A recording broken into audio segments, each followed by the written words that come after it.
Рассказ называется «Волчица». Логово волчицы было удачно расположено на холме, в самой чаще леса. Корни деревьев укрепляли лаз в логове, а густой малинник надежно маскировал его.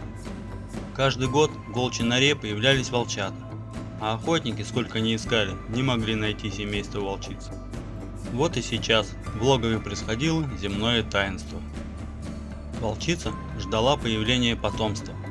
Заходящее солнце мягкими лучами чуть освещало земляные стенки норы.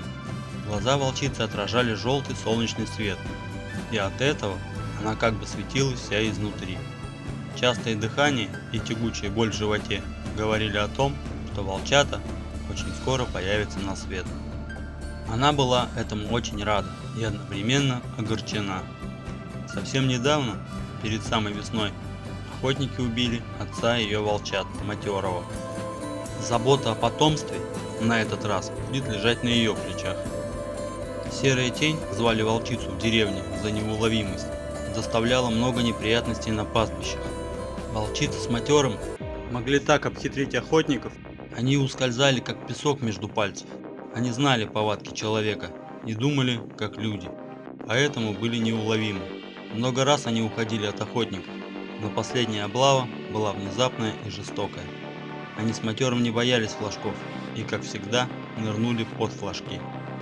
Серая тень уже носила волчат, и большой живот мешал ей бежать так быстро, как раньше.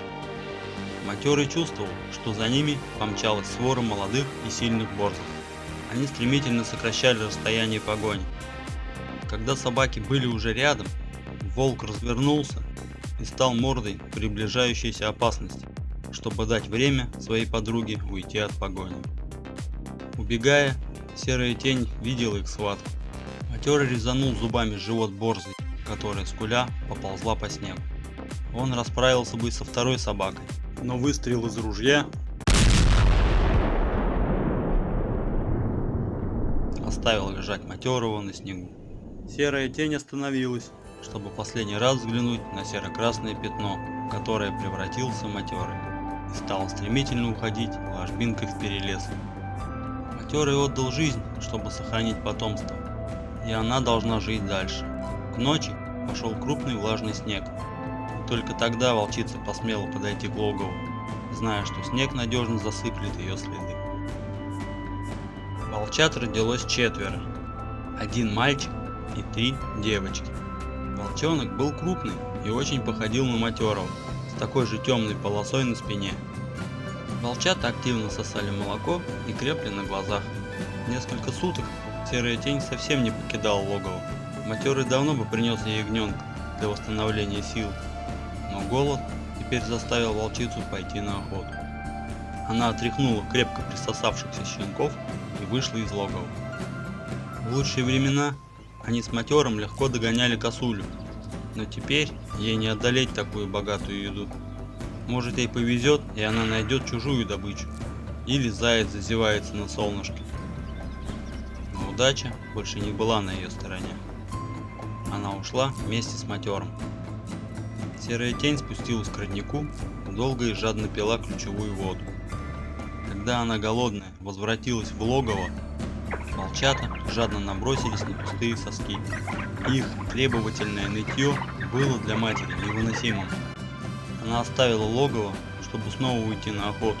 От голода она начала мошковать. Этому ее научил Матерый. Волчата подросли и стали требовать много еды.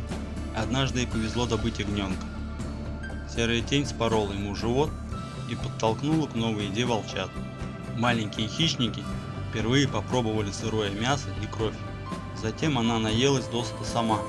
Сытая, она задремала, прищурив глаза, наблюдая, как маленькие разбойники терзают добычу. Когда малыши насытились, то уткнули смешные и измазанные кровью мордочки в теплый живот волчицы. С выходом животных на пастбище серая тень охотилась успешно. Она ждала, когда глупый ягненок оторвется от стада и станет легкой добычей. Ягнята резвились и далеко убегали, не чувствуя опасности. Волчица уносила ягненка незаметно. Пропажа ягнят насторожила хозяев, и скоро помогать пастуху стали большие собаки. Серая тень до вечера просидела, наблюдая за стадом, но возвратилась к волчатам без добычи. Совсем близко от логова она учуяла острый запах человека и металла. Запах вел к лазу. 3 девочки были на месте, а вот кобелька, так похожего на своего папу матерого, нигде не было. Мать пошла искать свое дитя. Волчица направилась по следу охотника, смешанным с живым запахом маленького матерого. Запах шел в деревню. Серая тень улеглась в траву, стала ждать ночи. Темнотой она вошла в деревню. Без труда она нашла нужный ей двор. От страха хозяйские лайки забились в будки, поджав хвосты. Я занимался охотой уже 5 лет. В основном мы с друзьями ходили на кабана и птиц. Иногда добирались и до волков. В этот раз тоже решили выбраться поохотиться на волков. Забрели в чащу, вдруг я услышал чей-то тоненький писк, кто-то скулил. Тут же мой друг увидел волчонка. Тот, заметив нас, дал дёру. Проваливаясь в снегу, он далеко убежать не мог. Друг догнал его и схватил за шкирку и отдал его мне. Волчонок завизжал и стал скалиться своими маленькими белыми зубами. Я решил оставить волчонка себе. Он был очень красив и напоминал щенка овчарки. Маленький волк царапался и кусался, но все же его запихнули в рюкзак. Поблизости матери волчонка не оказалось. Серому малому было всего месяца 1,5 от роду. Он повизгивал, но удрать не пытался. Подстрелив 2 глухарей, мы решили вернуться обратно в деревню.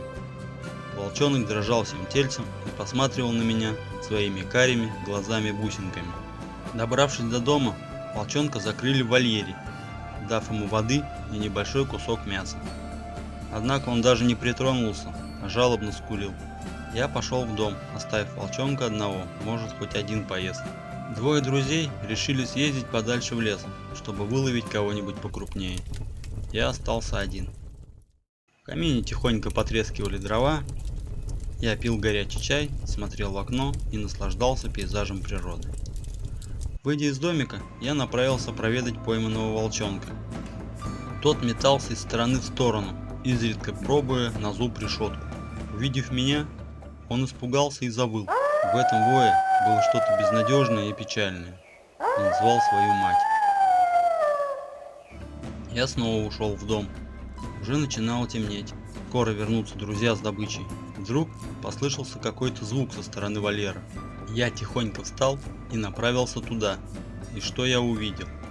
Возле вольера стояла поджарая волчица крупных размеров. Она пыталась освободить своего малыша. Тот, в свою очередь, был очень рад матери. Она пришла, заведомо зная, что может умереть от руки охотника. Завидев меня, волчица насторожилась и, сверля меня пронзительным взглядом, стояла на месте. Я не взял с собой ружья, да и зачем? Вы же не берете с собой ружье, чтобы во двор сходить. До дома я бы не успел добежать, так как волчица могла в легкую догнать меня в 3 прыжка, и тогда мне все, трындец. Я стоял в раздумьях. Мать волчонка же не сводила с меня глаз, изредка рычала. Ее серо-белая шерсть лоснилась при закате солнца. Смотрев на эту всю картину, что-то во мне шевельнулось. Я захотел отпустить этого бедного волчонка, который упорно рвался к матери. Я сделал уверенный шаг к вольеру.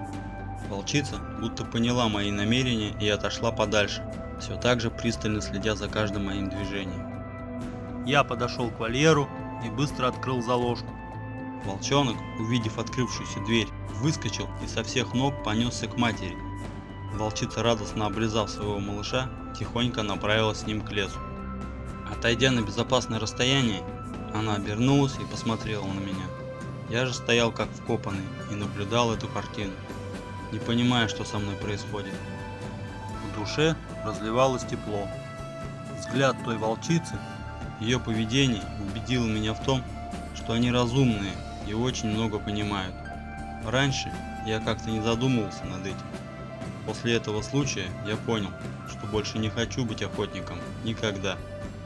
И с тех пор никто не видел серую тень и ее детей. Они покинули эти края навсегда. Спасибо, что слушали мой рассказ. Подписывайтесь на мой канал.